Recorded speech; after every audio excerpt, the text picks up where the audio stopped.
Welcome back, beer tubers. Ryan here with another episode of San Diego Beer Vlog. Thanks for joining me. I mentioned in my review of Karl Strauss Tower 20 about this particular beer was coming out, and it's finally here. This is their latest release in their Karl Imperial series, and this is their Wreck Alley Imperial Stout. So this is a big 9.5% Imperial Stout that's brewed with cocoa nibs and Ethiopian coffee beans. So let's get this thing open, give it a try.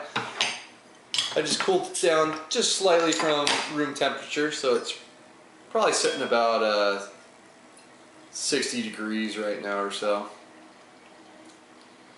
I did preview this at the Real Ale Festival at Carlsbad's Pizza Port, but I had a bunch of beers before it, so I don't quite remember it. But pours out pitch black. Well, pitch back in the glass. Pouring it wasn't incredibly dark, but pretty dark. Got about a finger of a fairly light brown head on there. Mostly medium bubbles. I definitely see some alcohol legs on the glass. Let's get the aroma on it. Yeah, it's big time chocolate and coffee, kind of what they're going for on this beer. You get that really rich, like, artisanal kind of type of coffee on the nose. It has that real earthiness to it. You know, it's more distinct if they just kind of took a regular old coffee and threw it in there. You get a lot of chocolate, you get dark chocolate, you get milk chocolate. Certainly you get like that roasted character kind of plays in, that kind of black malt comes through on the nose as well.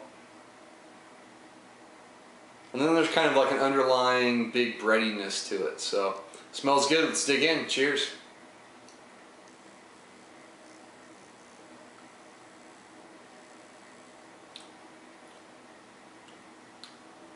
Oh yeah, that's nice. Really smooth, really creamy mouthfeel. Medium full mouthfeel. I get hit mostly with the coffee up front, and then back in is a lot of chocolate. So up front you do get some bitterness. It's not like an intensely hot bitterness. I think it's more of that kind of coffee bitterness, dark malts kind of playing the effect. But there could be a good amount of hops in this beer. I don't think they mentioned the IBUs on it at all. Or it being more of a Russian style Imperial. Not quite sure on that one, but there was some bitterness up front, that coffee. And also get a lot of like dark fruits. You sort of get this fig-like character on there.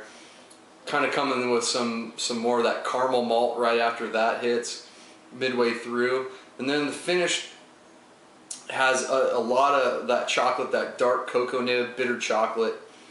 There's a little bit of a milk chocolate character in there as well, but then that kind of black patent type of malt, that kind of ashy, not quite smoky, but kind of that burnt character kind of comes a little bit on the back end. It's not overly done. It blends well, very nicely with the beer. 9.5%. Just get a little touch of alcohol on the back end. Not a lot. It drinks really smooth for the ABV. So while they're using the coffee and the chocolate in the beer, it doesn't overpower the beer. I know sometimes if you use those particular ingredients, you just pretty much cover up all the other flavors in the beer, all those malt characteristics. You know, it just doesn't become that complex, but they did a great job of taking those two ingredients, blending them in with the beer, you know, infusing them well with the malts.